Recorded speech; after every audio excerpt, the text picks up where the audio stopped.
Hello and good day. Welcome to the Super Good Camping Podcast. My name is Pamela. I'm Tim. And we are from supergoodcamping.com. We're here because we're on a mission to inspire other people to get outside and enjoy camping adventures such as we have as a family. Today's guest is a gentleman that Tim has been following on Instagram for a while now. Unlike Tim, he also puts out video tripping content on his YouTube channel, though. He's extremely passionate about being out in nature and, like us, loves to bring the kids along. He has worked in forestry and logging related positions for most of his life. Among other things, today he's going to tell us about a 15-day, 160-kilometer trip he has planned for Temagami/Lady Evelyn area this spring, which very coolly, he is starting on a lake that he planted trees on 25 years ago. Please welcome Curtis LaFleche, also known as the Not So Epic Adventurer on YouTube and Instagram. Woo! Welcome, Curtis. Thank you. That was an amazing intro. Thank you so That's Tim's work. Yeah. I pull it out of my butt about 15 minutes before we go live. Nice. That was really The pressure seems to work. Oh. Right out of the gate, I'm going to go off topic, but I think it's part of the story. Having done some chatting with you, I understand you at 16, I think, you were diagnosed with AS, immune disorder. Tell us a little bit about what it is. Tell us how it affects your tripping and how you deal with it. Yeah, I mean, I think I was about 16 years old. I was big into hockey, and I pulled my groin, and I just kind of felt that sciatic pain for the first time. And just not knowing what AS was, I just thought it was a pulled groin or like hockey injuries, and I just kind of dealt with it for about 2 to 3 years. And then finally got diagnosed with AS, ankylosing spondylitis, which essentially is your spine is slowly fusing together. So, at 18, 19 years old, it was a pretty huge blow, tough pill to swallow. It was tough to maintain playing sports, which was really hard. And, just trying to heal and discover who I'm going to become, that was my identity. So I just started walking, and then I still remember to this day, I walked off to the ski trails. And I'm just like, let me go down these ski trails. And then I just fell in love with hiking. And then I was like seeing birds for the first time that I didn't know existed, and these plants. Like, I still remember the first the false Solomon seal I saw. And I was just like, did someone plant this here? This doesn't seem like it belongs in a forest. Like, same with neotropical birds. I was like, did someone lose their pet? Like, what's going on? And so I just rushed down to the library and started researching, and I just became passionate about the outdoors after. I just never looked back. And I just, looking back, I realized that's where I was going to heal, where I was going to like connect with nature and just process things, I guess, meant for mentally. Yeah. So it was, looking back, it was a huge transition of my life. That's for sure. Well, so something crappy turned into something wonderful.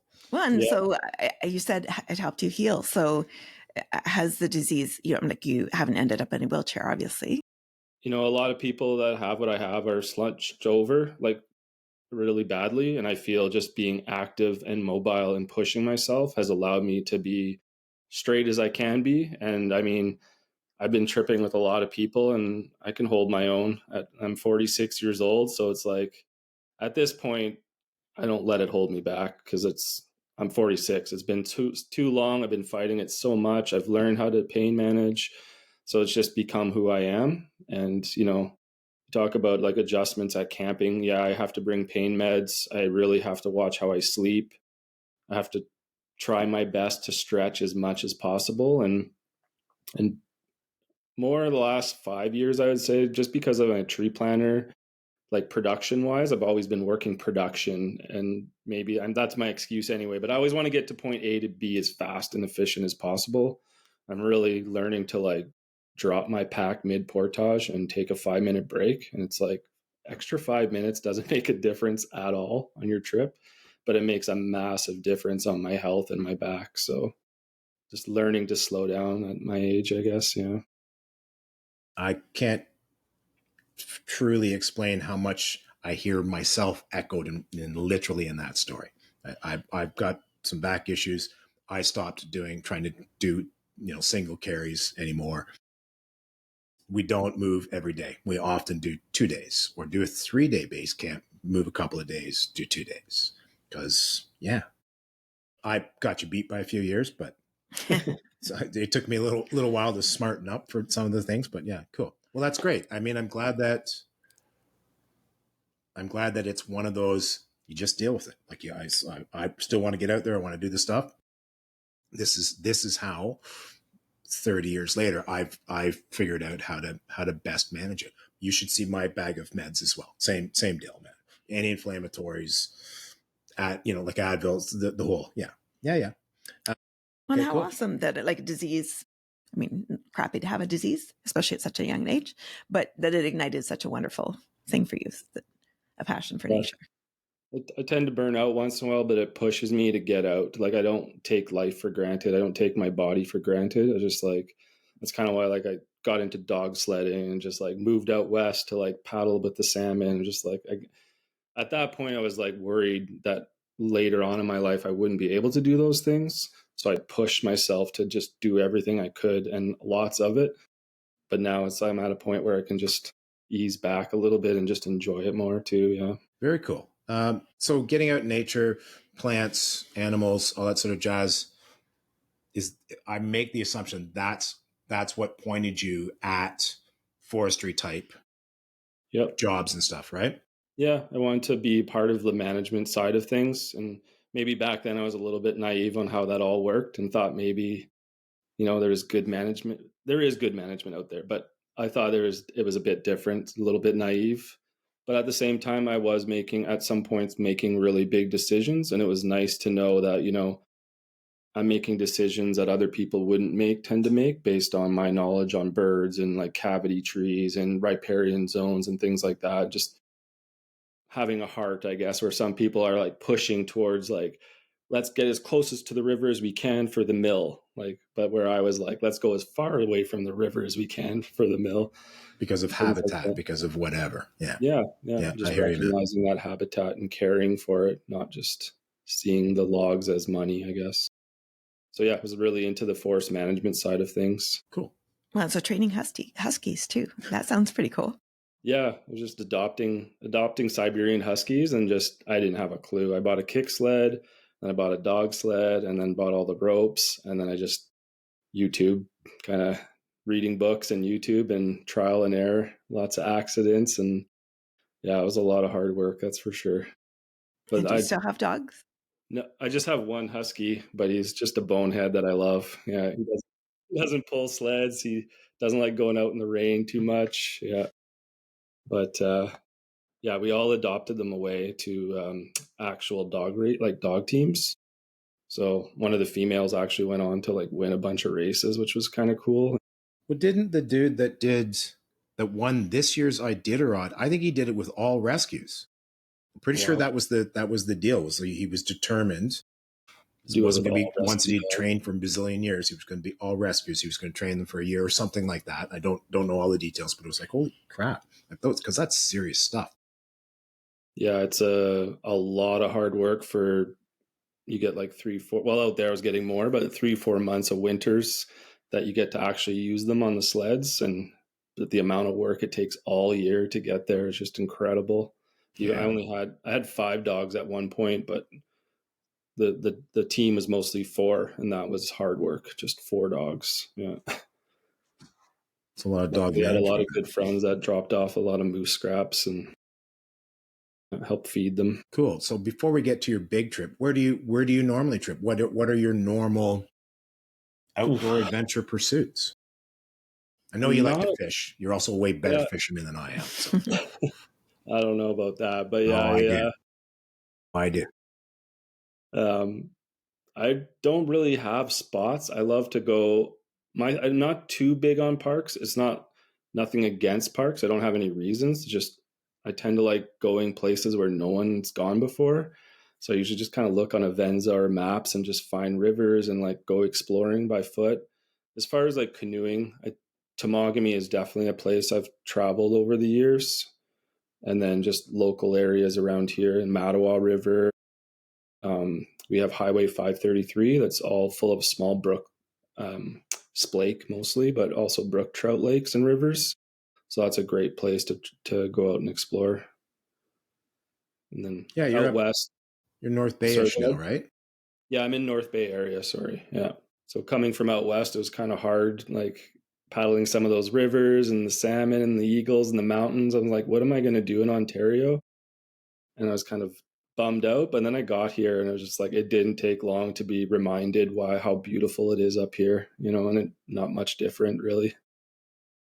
Yeah, I mean, there's a, you're into granite, you're into, windswept pines. It's that sort of a deal, but there's, I don't know. I never can quite figure it out. There's something about it. Like look at how, so certainly from our perspective, because we've been asked a number of times, like, why do you just do Ontario people? Because there's so many of them, and because they're so awesome. Like, as far as guests go, right? We have been trying to branch out a little bit more. The community here is extremely strong, extremely supportive, because there's so much cool stuff to do, so much amazing things to see. I until our eldest and I were paddling through, I want to say it was Algonquin at some point, and I looked up and went, I think that's a bald eagle, man. Do we have bald eagles up here? Well, I don't know. So then we came home, we researched. I think we looked it up on the internet as opposed to YouTube or going to the library. But yeah, it was like, cool. And then we saw a bunch down on the French.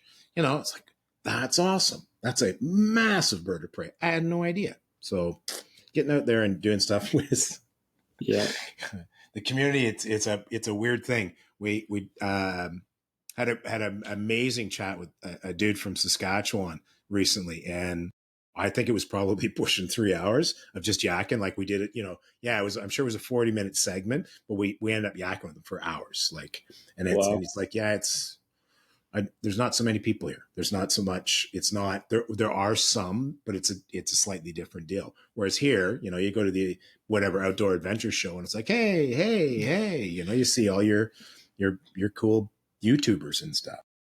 Yeah, it's a very welcoming community, that's for sure. Yeah, absolutely. Okay, cool. Well, so let's unveil the big prize. Tell me about what went into planning 15 days, 160 kilometers. That's a pretty epic trip. That's much as it's not so epic adventurers. Yeah. That's an epic trip. Like, I don't see how that's not. How long did it take you? Where do you start? What resources do you use? Give us the spiel, man. Yeah. So I started working for Shopify, and they had this thing where after 5 years, you get a month off free, like paid. So I was just like, right away, when I got closer to 5 years, I was like, I know what I'm using my time for, because when else will I have an opportunity to have that much time off, I guess. Certainly in a block, yeah, because they never go. Yeah, in a block like that. You can maybe take 2 weeks. That's it. Yeah, exactly. And it could be any time of the year for me, so I can pick when I can go. I decided on spring because I didn't want to wait till fall. Just never know what happens with work, I guess. And so I wanted to do it in spring. And then I was just trying to think of places. Wabakimi was up there. What other places? Yeah, I was just thinking of all these different places. I guess I had out west in mind at one point with one of my friends. And I was just looking at the logistics of all that. I was losing too many days traveling and the cost. And I've traveled all over Temagami. I've done a lot of the north, east, and south, but not so much northwest. And there's definitely parts that I haven't touched. And I was just looking at it. I'm like, you know what? If I just go an hour and a half away, I reduce all the travel, all that cost, and I'll have more time on the water and in the forest. So I decided on Temagami. So that was step one. And then I just had the backcountry map, and I just sat there for days, like daydreaming. That's like my favorite thing to do. I planned about maybe 10 different trips, started watching YouTube, started researching blogs, looking at different aspects. And then it just kind of came to me. I think the tree planting, like Gamble Lake, the Beauty Lake Road is where I planted for like probably 3 years. I was on that lake, all in Elk Lake and Goganda area, Shining Tree. So I was like, that seems like a bit of a calling, like start at Gamble Lake. And then Backroads Bill, I'm not sure if you heard of him. He's a podcaster. He owns the ecology, or he's a director at the Canadian Ecology Center here in Mattawa. He's on CBC radio often, and he did a piece on Florence Lake, which has those petroglyphs. And I was like, okay, that's something I'd like to explore. It seems like a hard lake to get into. So I went from Gamble down to Florence, and now I started looking at Lady Evelyn, which I did a couple of years ago. So I want to incorporate that in the trip. So I decided to go north of Lady Evelyn and then head towards Diamond Lake, which is kind of the center of Temagami. And then I'm paddling down towards Diamond. I always mix it up. It's not Wabakimi, it's um, Wabimaka Lake River, which connects Obabaka and then down to Emerald. So it's just a kind of like a dead center, like down to Florence, up down the center of Temagami and all the way to the south. And I'm ending on Emerald, which is also a special place. Like I'm starting in a special place and I'm ending in a place where my partner's family, there's a lot of ashes that have been spread there in Manitou and Emerald area because they're from Bear Island. So their old trap lines used to run kind of in that area back in the day. So they have an aunt and an uncle and a grandmother that they have their ashes there. So it's she's going to pick me up at the end of the trip and we're going to spend a couple of days on that lake. And we've been going in the last couple of years just to like tobacco ties and just kind of stare at the lake for a while and just relax with the dog. But it's a very special place for her. So it's a great place to end the trip. So yeah, that was the trip part of me was like, I have all this time. Am I like bailing on myself and just making it easier and like skipping out on Wabakimi? Should I? And I kept that in the back of my head, like maybe I should switch up plans and do something bigger. But once I decided on this trip, that's when I got down to the notes and started writing like distances and safety route plans and just kind of like going into the major planning.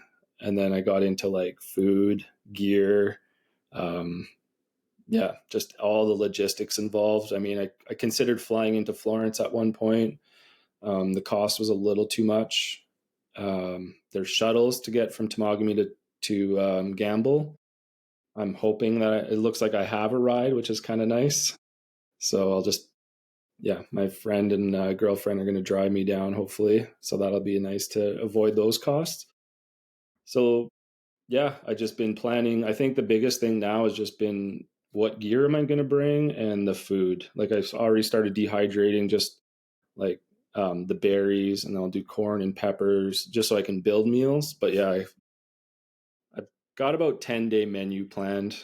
I feel like I will buy some meals. I listened to your podcast with Camp Kitchen.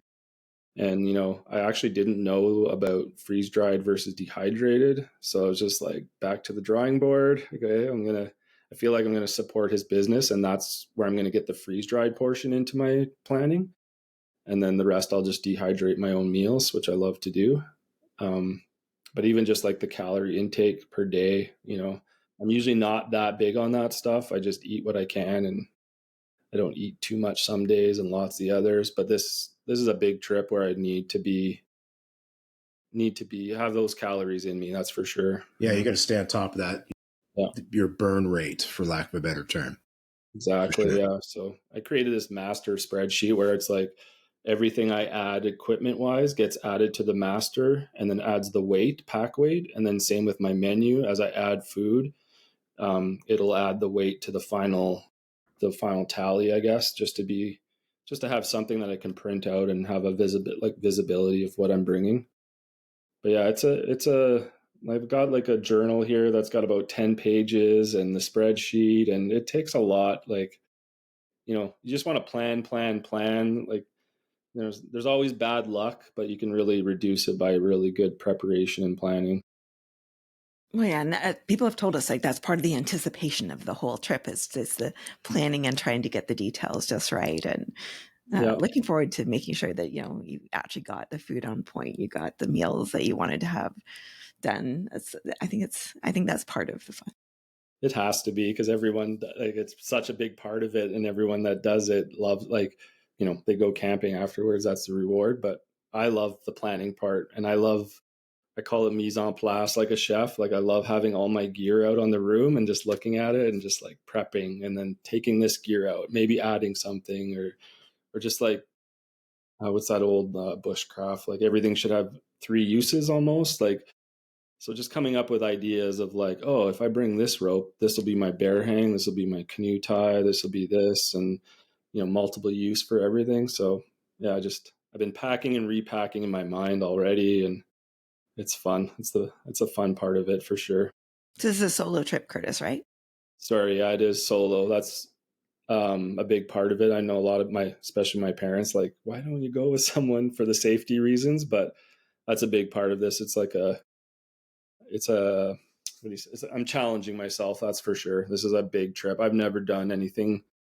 Let's see here. I think like 6-7 days has been the biggest trips I've ever done. So this is double that.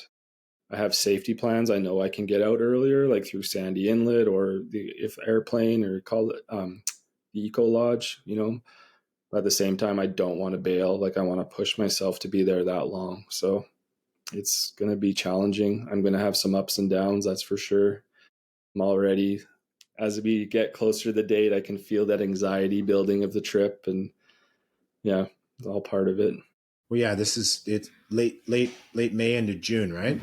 Yeah, I'm going to go May 26th. I guess that's the week after long weekend, I believe. And then, yeah, I'm planning 15 days. I feel like my trip is about 9 to 10 days. I mean, you can make it a lot smaller too if you're really wanting to push and lightweight. But with the double carries, and my unofficial motto for this trip is nothing but time. And I just keep repeating that. So it's like I get on those portages. If I have to triple carry, I don't care. I'm going to pull out my camera and watch birds and take 3 carries and spend 2 hours on a trail. Excuse me. So that's kind of my motto. I don't want to, last thing I want to do is injure myself and leave early, aggravate a tendon or a ligament or something, or twist an ankle or just fatigue. Anything can happen. So as somebody who really hasn't done, like I'm Ontario Parks all the time. That's me. How do you do if you're in a more wilderness setting? I keep bushwhacking is what keeps coming to mind. How do you plan, like when you're talking about was it the back roads that you used for the maps? For the maps, I used the backcountry tripping map, and then Avenza, the Avenza. Temagami backcountry That map. was it. So do they lay out campsites and that sort of jazz, so you have a rough idea of where you're going? You don't know how much clearing you're gonna have to do or who's cleared it or what have you, but Yeah, they're unmanned parks, but I know Derek Outdoors and I did the Lady Evelyn Loop a couple years ago, and there's definitely portages that aren't marked clearly or that weren't there, and they're just like, next thing you know, we're going down rapids, and then we're waiting for rapids, and they never appear.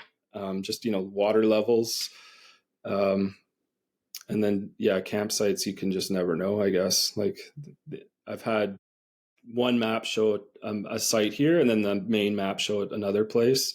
It's like, where is it actually going to be, kind of thing. So it's not as like as Algonquin, when you get there's a designated site, it's there, it's going to be there. big That's orange tag on the tree and stuff. Yeah.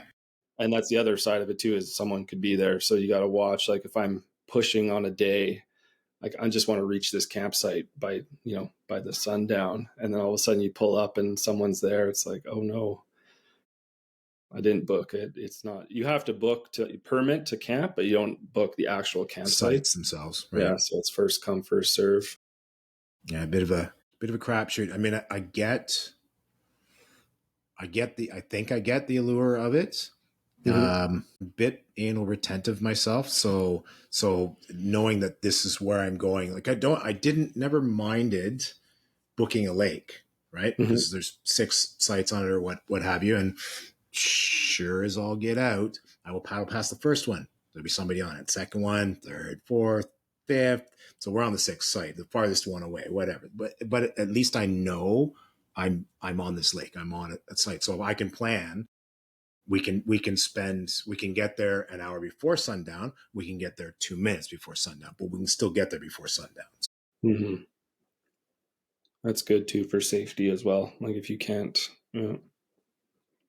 Temagami is pretty, like in the heart of Temagami, you don't really see a lot of people, which at this point anyway. So that's kind of comforting that coming. You know the sites. It's coming, man. I know. Everywhere else is insane. Like if you can book it, like if you can do that process, the 5 months and whatever, they're all gaming the system. B, it's booked. Like it is booked, man. So when I've they heard don't that. have the opportunity to go to the provincial parks, guess where they're going? Yeah, I was just going to ask bug season because it's April, May, June. May. Yeah, it's right at the arrival of bugs. I'll start when they're just, well, it depends on the weather, I guess. Like, but when those leaves start to open up, I'll be out there, and that's when the bugs come out. So I've just worked with bugs my whole life. They don't really bother me. I don't even wear bug jackets. If they're in the peak of the season, if I'm fishing, I'll wear a bug thing over my head, but usually lift it up so I can just cover my ears because I don't like them chewing on my ears. As Yeah, I long as was they're going to not say, biting the tops of my feet, they don't bug me. but black flies, I don't mind mosquitoes so much. I mean, I hate the noise when you're, especially when you're carrying a canoe and you can't do anything about it. I hate the noise in my ears when you're walking through that marshy bit of business, but their bites don't really annoy me that much. Black flies, on the other hand, because they love to just chew behind my ears to the back of my neck and stuff. That makes me a little bit insane.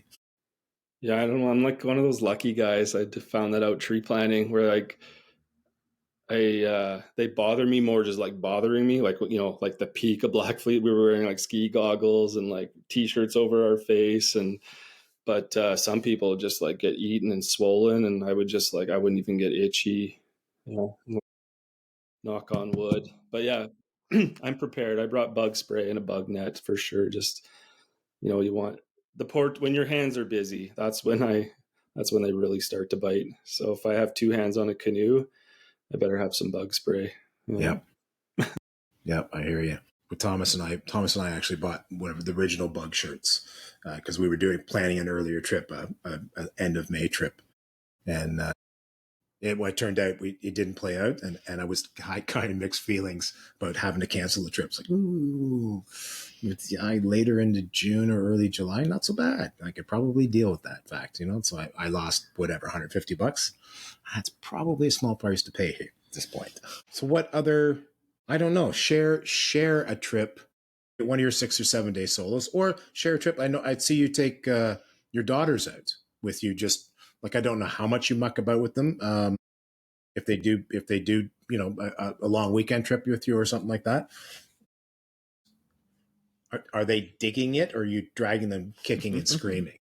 Well, they're teenagers, so like they don't dig anything really. Yes. But yeah, when they were younger, it was definitely easier for sure because I would just force them.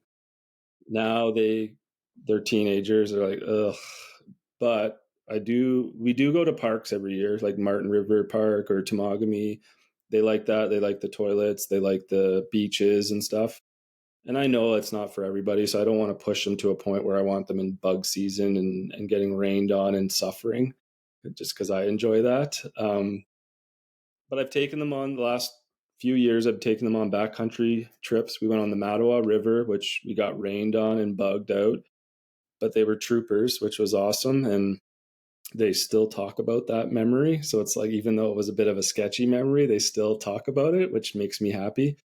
And then the next day after the bugs and rain, we paddled up to the waterfalls on the Mattawa River, and it was just like incredible. And I think they saw that balance of like, okay, like sometimes there's rewards, like push yourself and get out of your comfort zone. And it's just so special to see them on their own paddling near the water, like pushing themselves to get closer to the falls. And I can tell they were enjoying their time.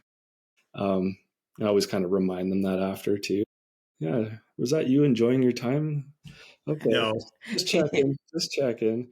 Last year I was really proud. We did a 2-night backcountry trip. So like I got a bug tent. When did we go? Because there was no bug. It must have been early spring, I guess, because there wasn't very much bugs. So that was okay. And I was proud of them. Like they didn't really want to go. I did all the planning, all the packing, and forced them to go. But once they were out there, they were giggling and singing in the canoe and laughing. And just like, I really let them know that time. I was like, just want to stop here for a moment and reflect on what's happening right now. And they acknowledged that, which was nice. And I think that was a good transition for us. I think they liked it. They had fun. And I have video proof, so I can show it to them before the next trip too. But yeah, They don't like to admit it, but they're not big. I don't think they're going to, who knows in the future, but I think once they're out there, they do appreciate it and enjoy themselves. So I want to give them that opportunity. Like I think they'll change in the future, just the way they were raised. I think someday they're going to find solace or whatever in the forest. They're going to find that Well, connection. I totally agree. I mean, look at, so you in your mid to late teens kind of get, forced is the wrong term, but get pushed towards, getting out in nature, doing those things. And look how it has played out for you. The amount of people that we talked to that were, the only time I got to spend some time with my dad was out fishing in a canoe or scouts, or, it's in those formative years. Get out, get some enjoyment out of it. At some point down the road, it will come back to you. Like you will go, yeah, you know what? I want to get out and do that stuff. For me personally, I had an insanely busy life from early 20s into, I don't know, 40-ish, maybe something like that. And I still managed to, I did a lot of skiing on my very small amount of time off, but I would still go and even do just a three-day drive into some piece of dirt campsite. I don't care, man. I'm plunking down. I'm cooking stuff over an open fire. I'm slapping at bugs. I'm loving this stuff. So Nice. Yeah, no, I'm proud of them. I'm going to continue pushing them, and this year we'll plan another big trip, and I think the backcountry is a good, like around here it's easy to go not too far. So for me it's not that fun. Well, it's not backcountry, but for them it is backcountry. Like we're paddling to a random island on a lake and in the middle of nowhere, and so yeah, they enjoy it. I'm going to keep pushing them to get out at least once a year. We talked about winter camping a little bit. That's out of the question, but I'll just continue to do that solo. and you just keep suggesting. So Yeah, one of us didn't want to be doing backcountry camping, but managed to say, okay, we'll give it a shot last year. So we did it ended up being a 2-night. The storm was coming in and we needed to get the hell out of there. We're currently planning a 5-day with some friends through Point Grandine down into Philip Edward Island on Georgian Bay. It's that would have been like 3 years ago. That was a no. None of that's happening. Absolutely not. Now, okay. So Somebody's persuasive. yeah. Somebody pesters a lot. I was being nice. I know you were. I appreciate it, sweetie. When it's nonstop, it's like, oh my God, come on. Oh, all right. Just shut up. Exactly. I just have to change. I call it glamping. It's far from glamping, but when I go with my girlfriend, that's what we do. Yeah, she likes to have certain things, and that's okay with me. Like as long as we're going outdoors, her connections with Temagami with her family, so she likes to go out there and Squirrel Lake Road. Although it tends to get pretty busy, there's times where you can kind of sneak out there in late fall and just camp off, like car camp essentially, and yeah, she likes to get out. She's not too big on the type 2 fun though. But car camping still, like you said, getting out there, man. Like it's okay. It's fine. Well, let's do a weekend. Let's go do car camping, and I'll get my type 2 next weekend. Whatever, however it needs to play out. All right, that's it for us for today. Thank you so much to our special guest, Curtis LaFleche from the Not So Epic Adventure on Instagram and YouTube. Please do check him out. Check us out while we're there.